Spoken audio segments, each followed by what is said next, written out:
Welcome to the Stoic Salon Podcast, where we talk about life, love, work, play, the universe, and Stoicism.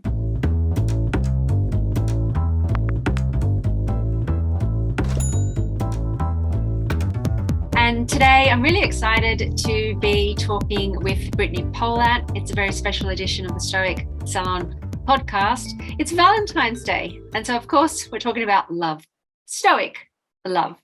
Brittany Polat is a committee member of Modern Stoicism, which is dedicated to studying the benefits of Stoicism and sharing it with people around the world. In 2022, Brittany joined the board of the Stoic Fellowship, a nonprofit that builds, fosters, and connects communities of Stoics around the world. Brittany's also the co-founder, along with Eve Riches, of the new nonprofit Stoicare, which aims to share Stoicism with everyone who cares about people and the planet. Brittany's latest book is Journal Like a Stoic, a 90-day Stoicism program to live with greater acceptance, less judgment, and deeper intentionality.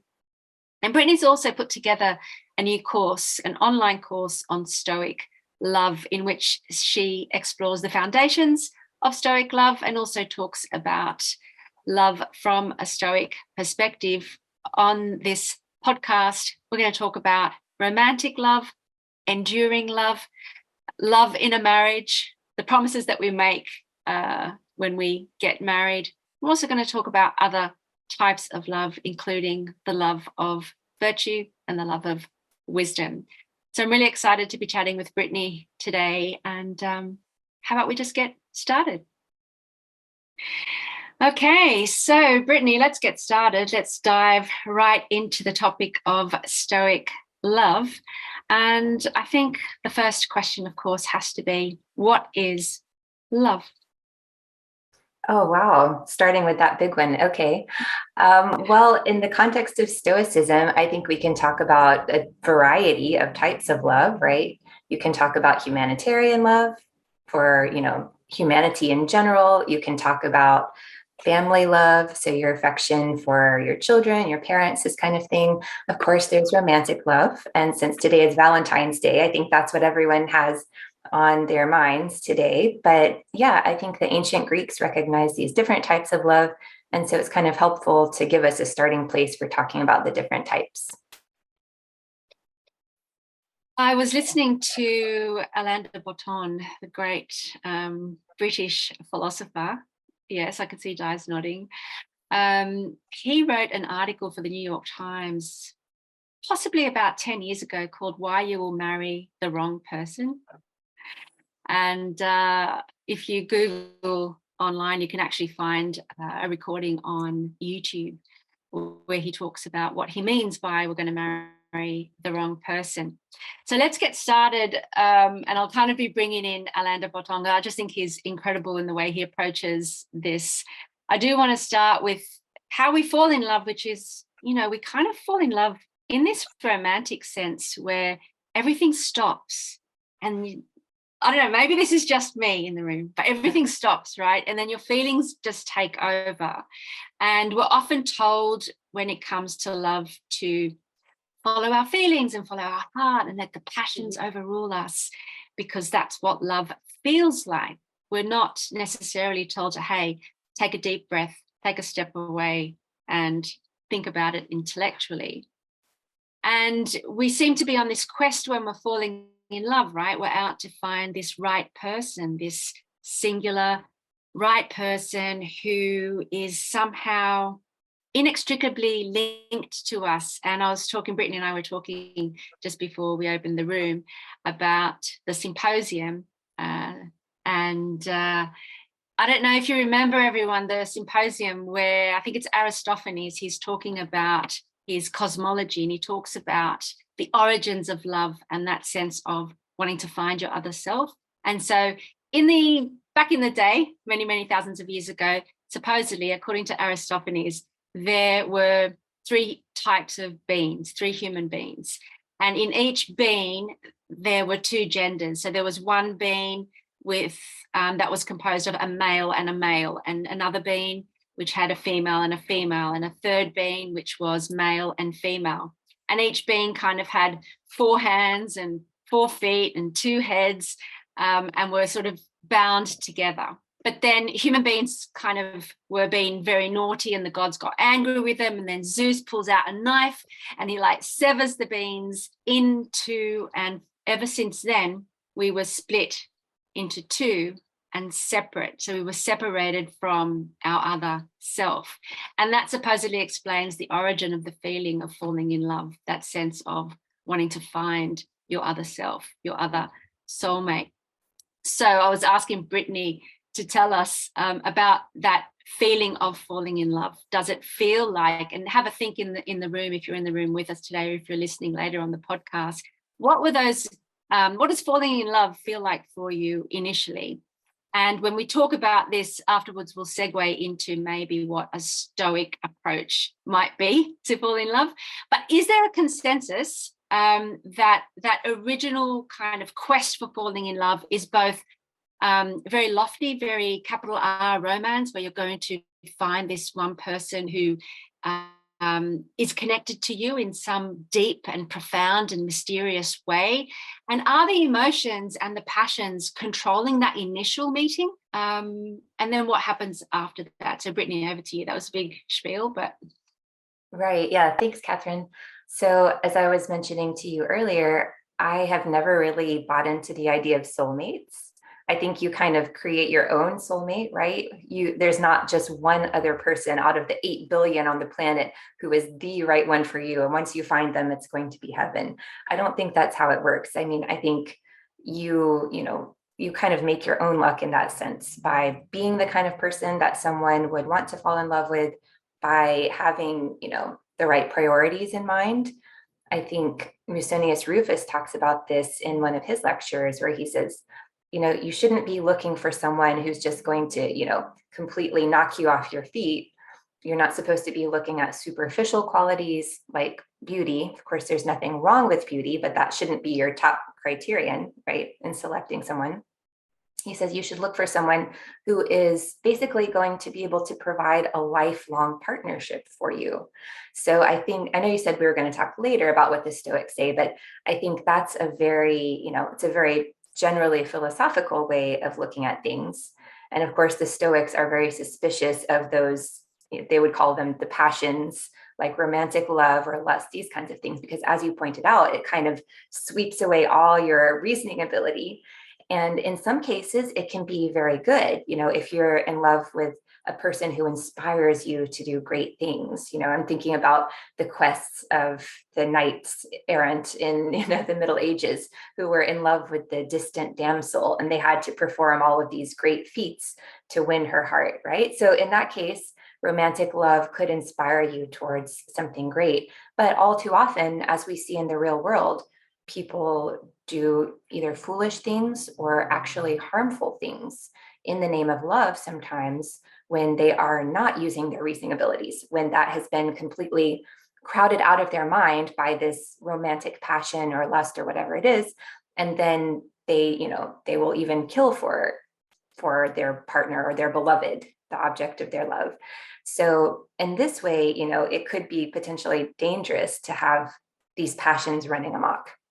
So anyway, going back to your other question about what does it feel like to fall in love, I think if you are looking for the right thing, so if you are looking for a person, if you're primed to fall in love with somebody who represents the qualities that you admire. So for me personally, I think, someone who is very kind and generous, that's very alluring. And, that was the kind of person that I wanted to fall in love with, and that I did fall in love with eventually. So I think we can prime ourselves by, the people that we see around us, the stories that we feed into our minds.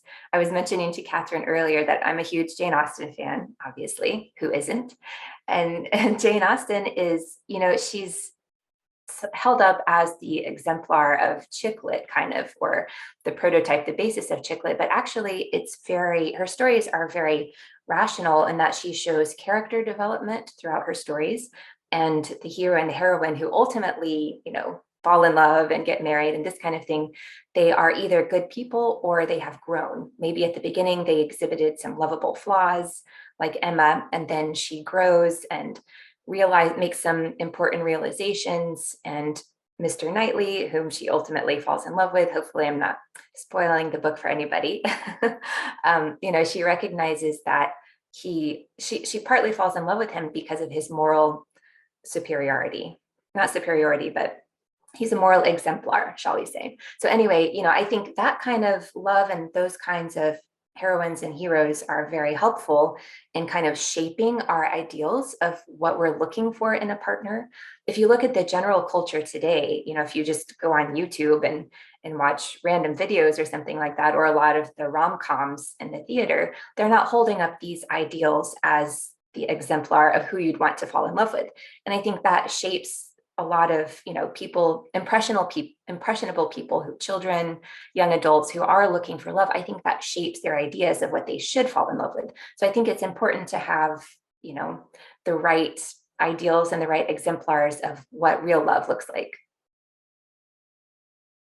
Yeah, I think you're right. It's important to have those exemplars because, as Di put in the chat, love is like a chemical storm. I really like that, unleashed in the brain. And I mean, maybe all of us have experienced this instant kind of stormy attraction to another person that kind of alerts you to some sort of thing in the air. And if we don't have that space in order to step back and think rationally about what we're about to step into, I think in Jane Austen, all the characters who fall head over heels in love and don't take time out to kind of make a judgment and sort of consider things end up in awful situations. So that is quite interesting about having that space. But I think there are so many messages, so much noise out there kind of saying that love is just this instant, crazy thing that takes over. In that world, how do you get the message across to sort of, in a way you're saying, put a pause on those initial chemical emotions, etc., and somehow find a space to reasonably assess them, the emotions, which I think over years Stoicism helps us do that, helps us manage emotions. So is that what we're looking at in terms of making right judgments about love? Are we looking at a model where we can learn to manage our love emotions before we're swept away to potentially, well, some of us are lucky and end up being swept away by the kind, generous, charitable, courageous, admirable lovers. But some of us might not be that lucky. So what would you suggest then? Right. If we were falling in love again, what would you suggest?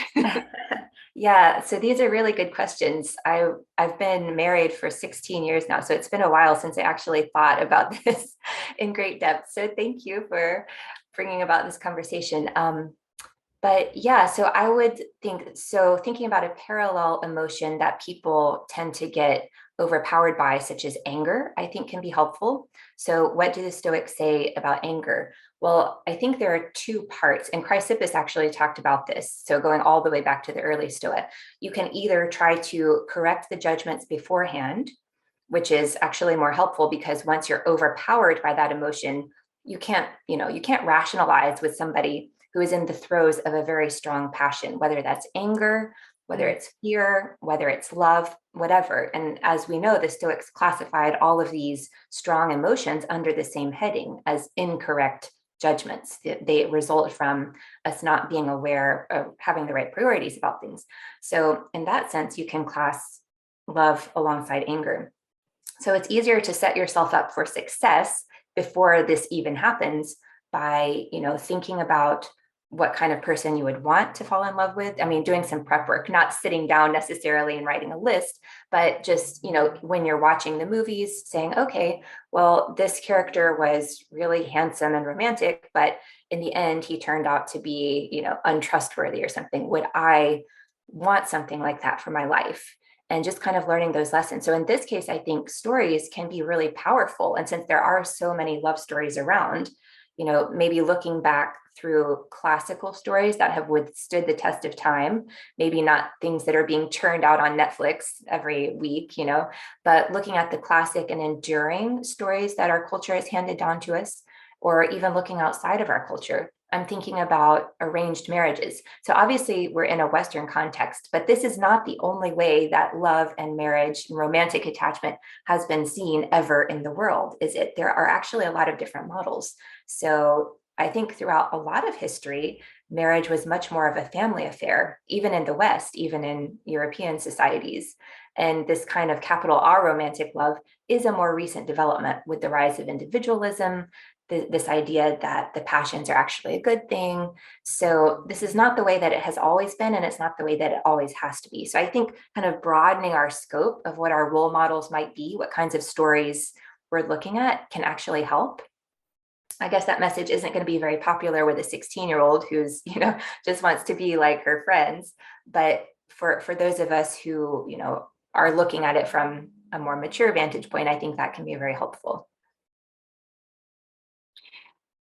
Yes. I want to ask you about, okay, we've fallen in love and potentially chosen the right person. And then we get to the wedding and there are wedding vows. And I'd be really interested about this on the day of the wedding when we, make our vows. We're making a promise that is potentially binding us for the rest of our lives.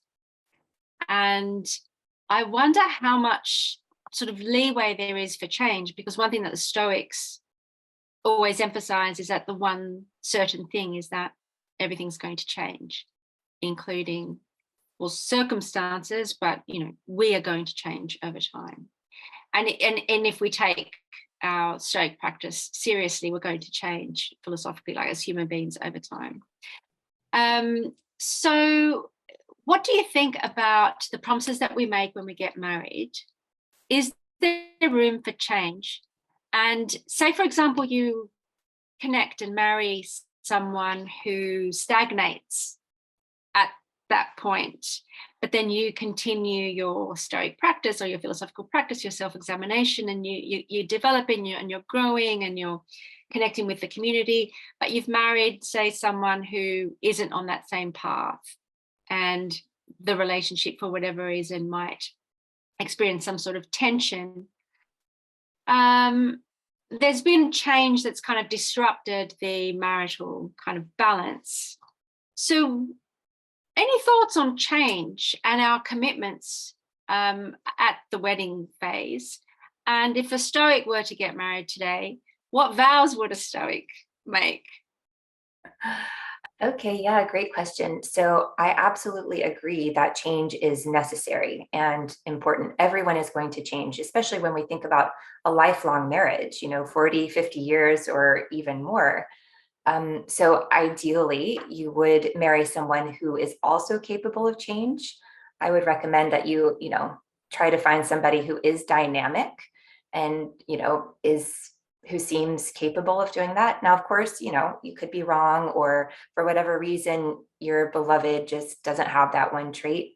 I think there can be situations where you do grow apart in a moral sense, I would say.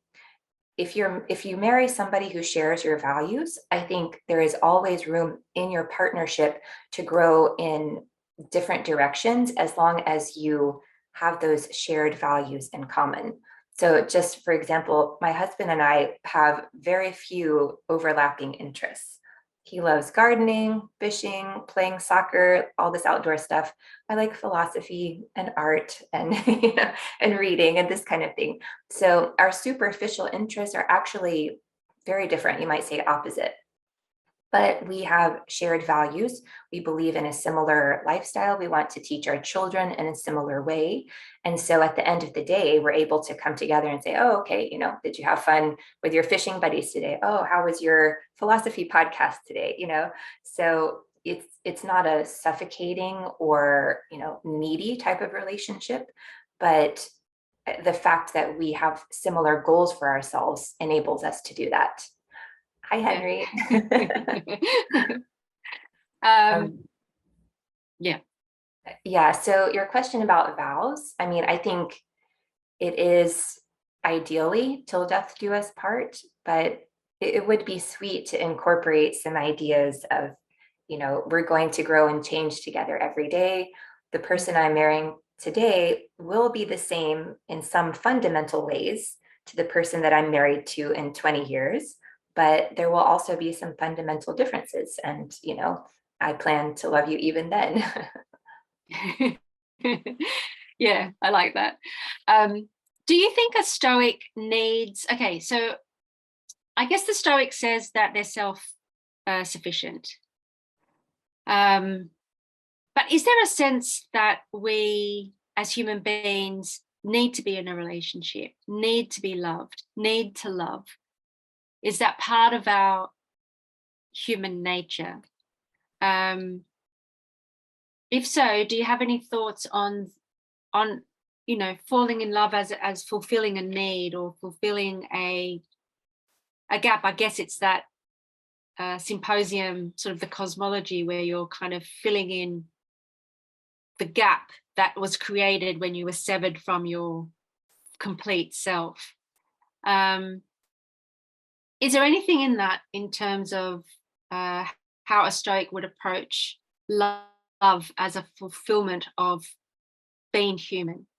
And I'm still talking about romantic love. We're not going out there yet into the broader sense. Yeah, I think that yes, love is a requirement of, you would have to love others in order to fully recognize your humanity and develop your humanity. But I wouldn't say that it has to be romantic love. Romantic love is one option. It's one available option. If it works out in your life, then that's awesome. But, many people do find a similar need fulfilled by loving, their friends or their families, their extended families, their communities, things like this. So I definitely agree with you that love is a human need. We have a need to love. And in order for us to fulfill our capacity for human flourishing, if we want to flourish, then we will find ways to love. That doesn't mean we need to be in a particular type of relationship, not a romantic relationship or any other specific type, as long as we are fulfilling that capacity for love in some way. Mm. There's a sense that we need to be lovable, like to present ourselves as being lovable, physically, I guess, in the first instance, and also in terms of gestures and behaviours. Do you have any comments on that sense of being lovable? What does being lovable mean from a Stoic perspective, if anything? Yeah, well, I would say it's not superficial necessarily. It's more, mental, psychological, spiritual, if you will, just a readiness to engage with the other person. I call it emotional generosity, where you're not, always marking out your territory in the relationship, which tends to happen, in long-term relationships. This can happen where people are just defending their own territory or getting exasperated that the other person didn't take out the garbage or something like that. These things all kind of pile on top of us. So emotional generosity takes things out of that, the perspective of like, oh, this person is doing something to me, and puts it into the larger picture of your relationship over time. Okay, this person didn't take out the garbage, but they did it the other, 20 times this year. Can we overlook this? And, letting it truly just roll off your back, this kind of thing. Looking at the bigger picture of the relationship and, reciprocity, how you want to be treated. We all tend to think that we deserve to be forgiven for things, and then we turn around and don't forgive others for that same thing, right? This happens quite frequently. So just bringing the spirit of generosity to your relationship, and I think overall, just remembering why you married them, why you fell in love in the first place.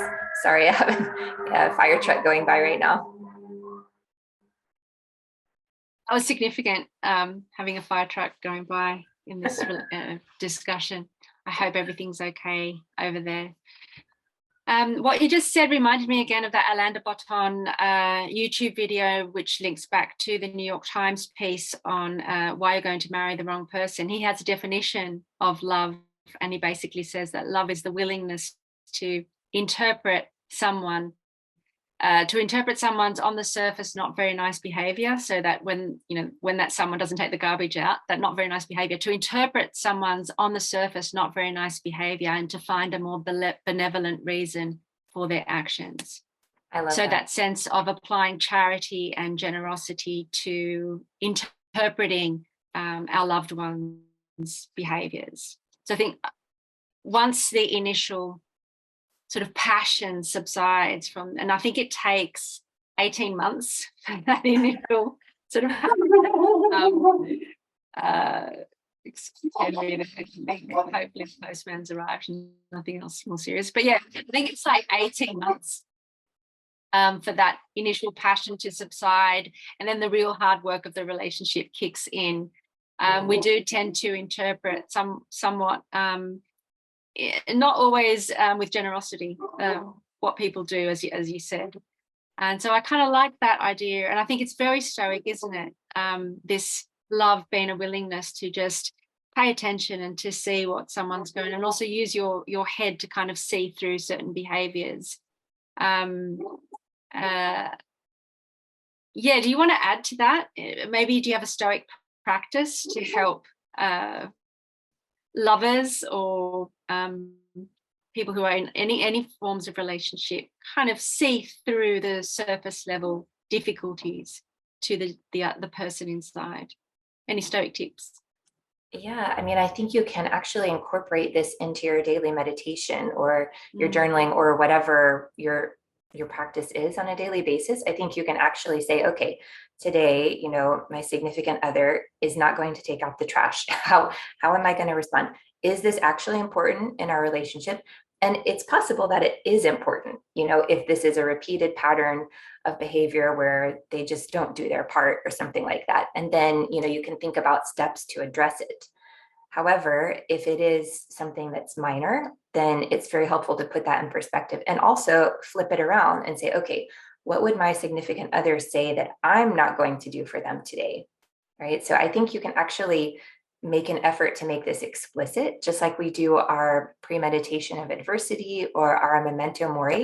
You can actually build in this looking at emotional generosity into your practice. And then when it actually happens during the day, you're ready to say, okay, I knew this was going to happen. It's not a big deal. I'm just going to let it roll off my back and go on. And then you have to truly, this is the hard part, you have to truly not hold it against the person. You can't whip it out a week later and say, remember, you didn't take out the trash last week. No, yeah. If you're forgiving them, it has to be real, right? You have to really not bring it up ever again. So I just wanted to mention something that my husband told me earlier in our relationship. And I guess, I don't know, this could be kind of nice to incorporate into your vows if you wanted to, but he said there are two ways that you can share something with somebody. For example, if you have an apple, you can cut the apple in half and say, okay, this is your half and this is my half. We each have 50%, right? You can share the apple this way. Or you can keep the apple whole and say, this is our apple. We both have 100%. And that's a very different way of sharing, right? It's a different way of looking at your relationship. So you're not getting mad at each other. You're not defending your territory. You see your partnership as yours, as an alliance. And both of you are working towards supporting this and taking care of it. And there may be times where the other partner really doesn't do their part. Maybe you did grow apart during your relationship. Maybe the person just didn't have those characteristics to begin with, but you weren't sure about it. You didn't recognize it.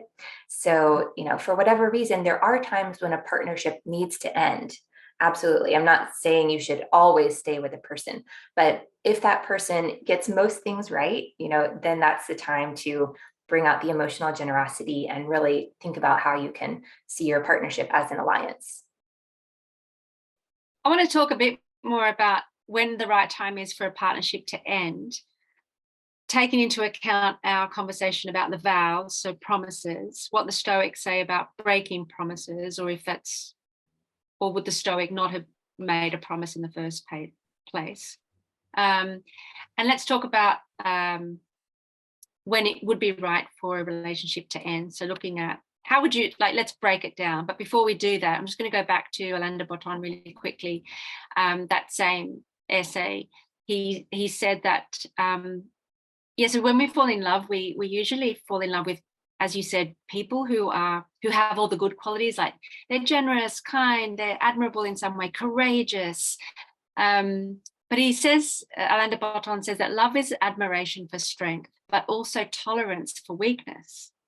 And I think that's really interesting, because as human beings, we're all both strong and weak, and all these sort of we're kind of very ambivalent about our role in life.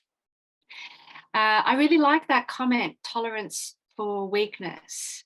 Do you want to respond to that in any way? Love is admiration for strength, but also tolerance for weakness, and then we can go on to the other subject. Yeah, sure. So yes, I love that, because nobody's perfect, obviously. So I think what we're looking for is shared values. And I mean, I keep talking about this, but it is so important, because as long as somebody wants to grow and wants to make your partnership work, and, has some sense of their responsibilities towards you and towards your relationship, I think you can make it work. I think within that space, yes, we can tolerate their mistakes or their weaknesses, because obviously we're not perfect either, and we're asking them to tolerate us. I think it's when somebody doesn't share that commitment to the relationship or to growth or to making things work. When that value is gone, then there's nothing to build on. And so you might not be able to tolerate those weaknesses. So going to your question of, when is it time for the relationship to end, or if you've made a marriage vow. Brittany, I might just interrupt you before you go there, sure. Because I might just read that Shakespearean sonnet. Okay. And then we'll dive into when is the right time. So I was just reading some of Shakespeare's sonnets in preparation for this discussion, and there is a sonnet, it's sonnet 116, I'm going to put it in the chat as well, where it basically talks about how love doesn't change when it sees a diminished or a changed lover. So that's it in the chat, and I'll just read it. Let me not to the marriage of true minds admit impediments. Love is not love which alters when it alteration finds, or bends with the remover to remove. Oh no, it is an ever fixed mark that looks on tempests and is never shaken. It is the star to every wandering bark, whose worth's unknown, although his height be taken. Love's not time's fool, though rosy lips and cheeks within his bending sickle's compass come. Love alters not with his brief hours and weeks, but bears it out, even to the edge of doom. If this be error, and upon me proved, I never writ, nor no man ever loved. So, do we bear it out to the edge of doom, or can we make choices? Over to you. When is it time to move on? Or what can Stoicism teach us about enduring love? When do we stay? When do we leave? Let's sort of hit that territory. Yeah, well, I think there are people who are worth going to the edge of doom for, right? And if you are in that sort of relationship, then absolutely, you're going to stick it out through thick and thin. That's ideally what we would like. If you find, if you're in an abusive relationship, obviously that other person has not held up their end of the contract. And then you definitely need to walk away. And abusive could be emotionally abusive as well as physically abusive. So there are different ways I think that a person could be abusive within a relationship. I think for me, as I was saying before, it goes back to the shared values. And most people, most of the time, are trying to do their best. Nobody wants a marriage to fail or a relationship to fail. People usually give it their best, but there may be times when, it's just not working out anymore. Maybe one person changes so much that they literally are not the same person in an ethical sense that they were before. So I would definitely advise, it's a situation by situation basis. I think that's the nice thing about Stoicism as a virtue ethics. There's no set of rules that we have to follow in every situation. And I think the Stoics certainly would not say, well, when you were 19 years old, you made a promise and you're just going to have to be miserable for the rest of your life, no matter what, right? I don't think they would say that. I think there is room for wisdom and for applying judgment in every situation. So, it's obviously a very difficult decision to make.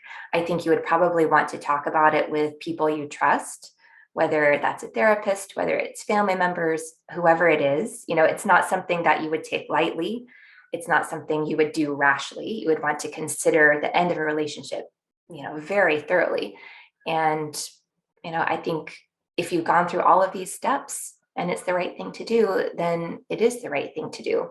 I just wanted to read something from Musonius Rufus. So in the same lecture where he's talking about the qualities that you would look for in a marriage partner, he also kind of hints that it's not always going to work out. So he says, where is it? Souls that are naturally disposed towards self-control and justice, in a word, towards virtue, are obviously most suitable for marriage. Could a marriage be good without harmony? Could such a union be noble? Could wicked people be in harmony with each other? Could a good person be in harmony with a bad one? This could not happen any more than a crooked piece of wood could fit together with a similar crooked one, or than two crooked pieces could fit together. So he's citing this as an example of a time when a marriage would not work out.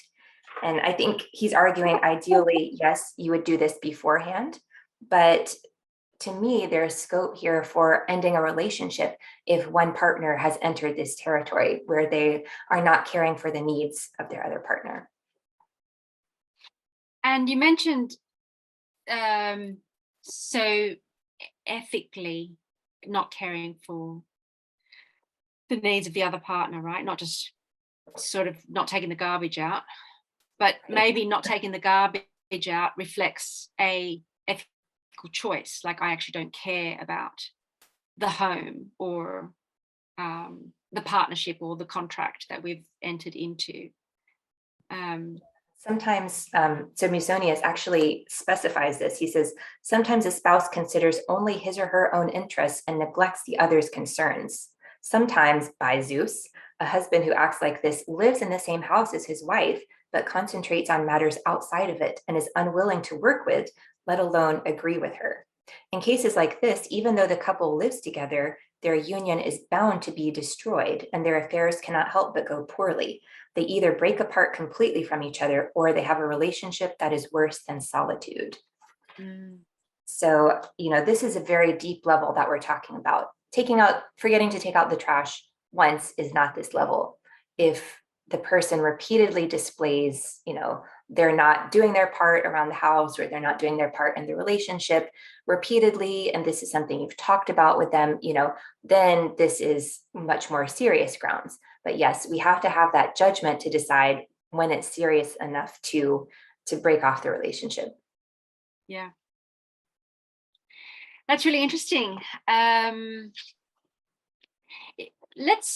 want to move away from marriage and romance, but was there anything that we've missed in this relationship, Brittany?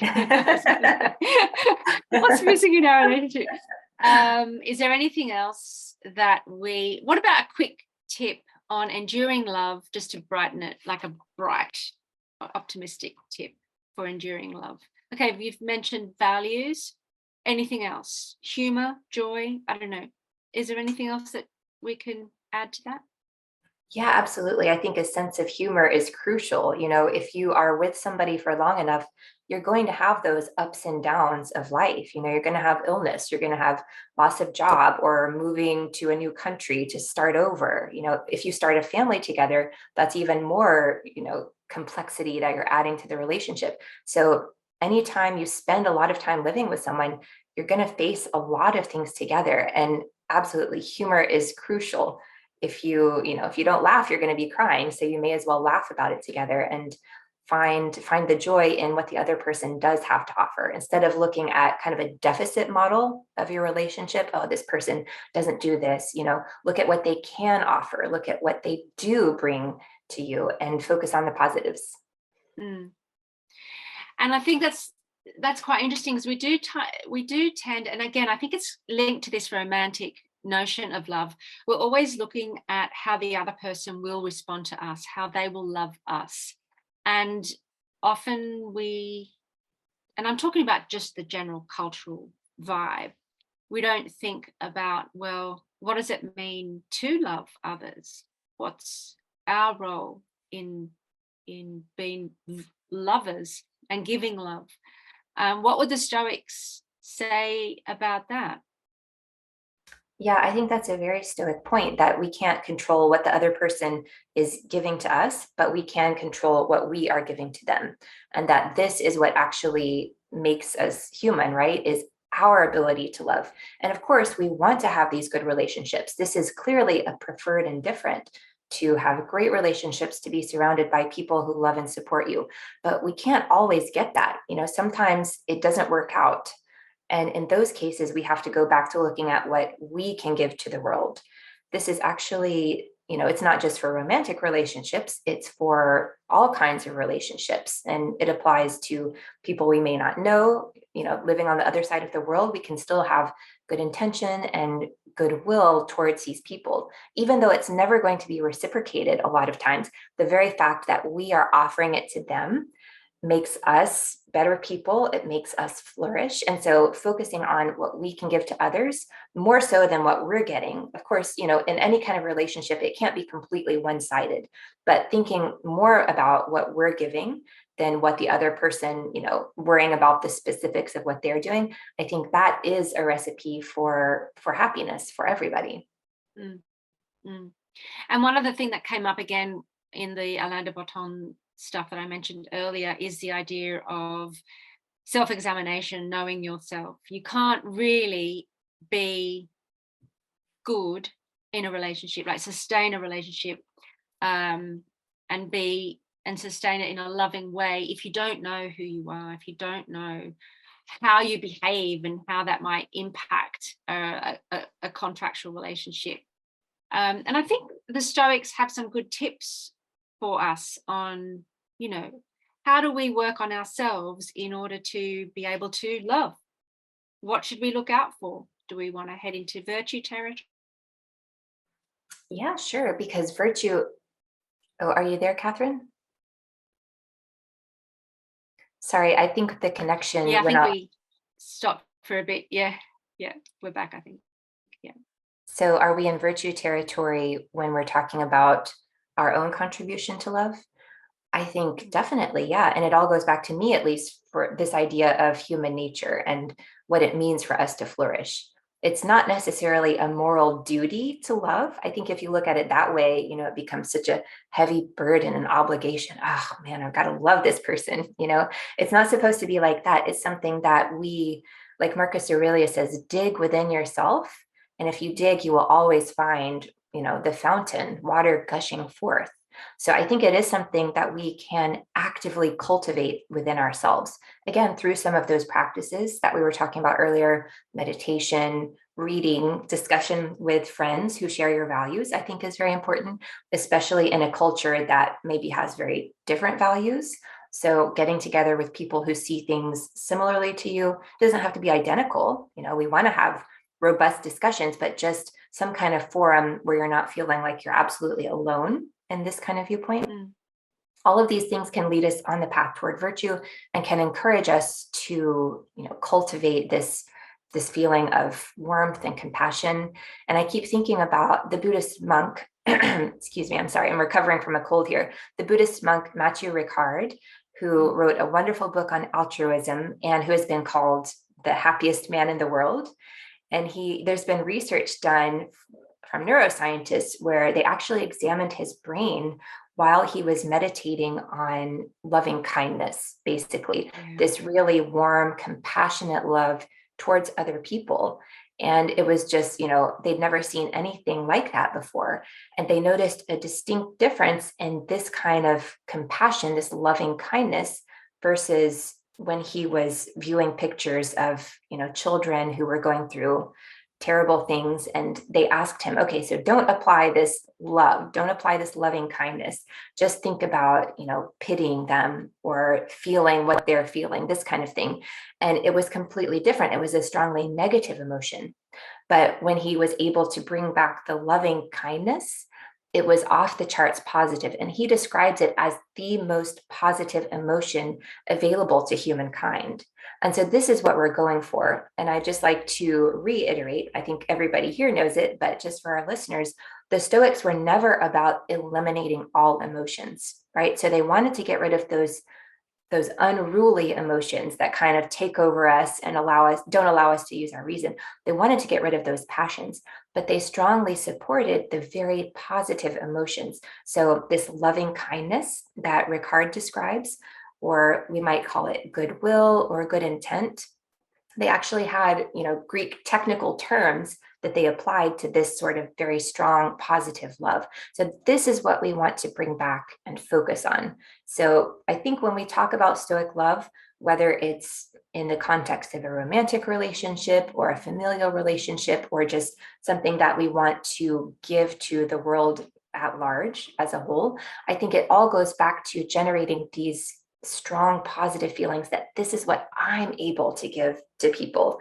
This is how I can, fulfill my capacity and help others at the same time. So it goes back to this very strong loving kindness.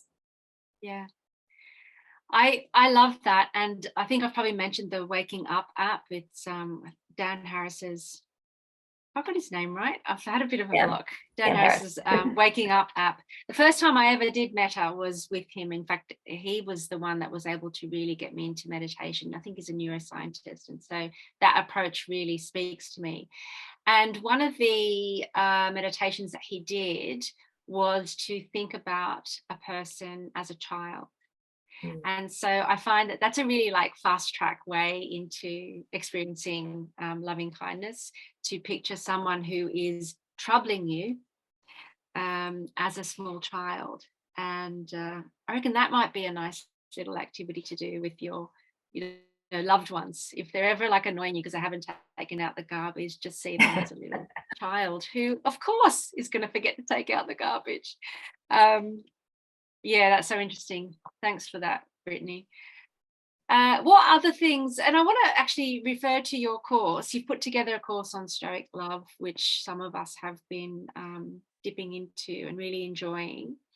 Can you tell us a bit about putting the course together? What did you focus on? And how do you feel about putting together a course on Stoic Love, and why? And just tell us a bit about your approach to it, and what were the key themes and issues that you included, and why? I'd love to know. Yeah, so it's something I've been thinking about for a while. I've been intensely interested in this topic and wanted to explore it more. And so I'm extremely happy that we have a great group of people who are going through this with me and testing out all the technology and offering me feedback on everything. So I appreciate that. And I'm always grateful to have fellow travelers along. But yeah, I think it's something that kind of just care in general in Stoicism hasn't really been emphasized that much. I think if you pick up any book by a reputable scholar of Stoicism, they do talk about love and care and justice and all these important aspects of Stoicism. But in the general discourse on Stoicism, it's often left to the side. So I kind of wanted to pick up on that. And at the same time, over the past couple of years, I've tried to find ways in my own personal practice. This is my personal journey as well. I want to figure out how do we do it, basically. The ancient Stoic tradition was kind of cut off, and we have these excellent writings that have come down to us, but they don't directly address this. We kind of have to just pick out the bits and pieces that apply. Excuse me. And, we don't have the practices. We can't go and sit at the feet of the master, for example. I would love to go sit in Epictetus's classroom and ask questions about this, or see how he does it, or see, ask him, well, when you wake up in the morning, what do you do? Do you meditate? This kind of thing. We have none of these resources available. So I like to refer to other traditions like Buddhism, but also, there's a strong ideal of agape in Christianity, for example, and other traditions as well. So just bringing in resources from people who do this and have successfully done it, thinking about what that means alongside Stoic theory, how that might apply for our practices. So in this course, I've tried to kind of bring this together. And we're going to be ending with a guided meditation that I've put together on actually generating some of these really strong, positive, loving feelings. So for me, that's the culmination of everything. We started with the foundation of theory, human nature, oikiosis, this kind of thing. And we're moving through looking at how it applies in our own lives. But the culmination is this extremely positive love that we can offer to people at all times, regardless of what else is happening in our lives. What's the biggest takeaway for you having put the course together in terms of the way you view love from a Stoic perspective? Oh gosh. Well, I think the interest that people have in it, it hasn't been talked about before, and a lot of people are interested in it. And to me, that says that we need to keep going in this direction. We need to keep doing podcasts like this and keep talking about it and bringing people together to reflect and develop new ideas. So I'm actually hoping at the end of the course that people will give me feedback and say, okay, I love this meditation, and now let's do this, right? Let's keep going. Have you tried this? So for me, I'm not like the number one expert in the world on this topic. I'm a seeker who is looking for the best path to take. And I think that if we are working on it together, we can always find better answers. Just like when I sit down with you, Kathryn, and have a conversation, you help me to see things in a new way because you're coming at it from a different angle. And then from our conversations, I think, it really helps to clarify and illuminate things that I never thought about before. So I think the more that we can all come together and talk about Stoic love, the better. Absolutely. In preparation for this chat, I was looking at some of the types of love that come up in the Platonic readings, texts. And one of them was Pragma, which is a love founded on duty and reason and on one's longer term interests. That really interests me, that love of duty and reason. It's a love that I'm developing in my older age now. Had no time for it when I was younger. Any thoughts on, and then maybe we'll step into love of reason, of wisdom. Any thoughts on this love of duty, of reason, of longer term interests, of any thoughts on that and how that from a personal level, but also from a Stoic perspective?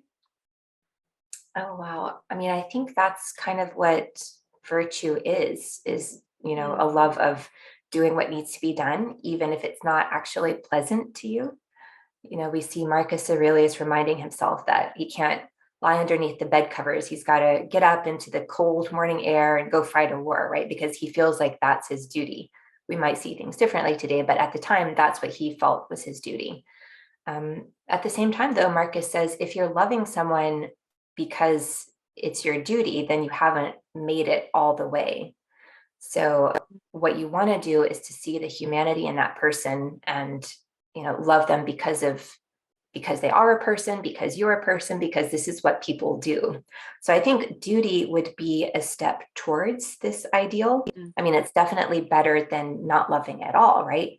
And there are always things that we have to do because it's our duty. So I think it's definitely a step in the right direction. It's the mark of a mature person, right? Whereas an immature person might shrug off their duty because they don't want to.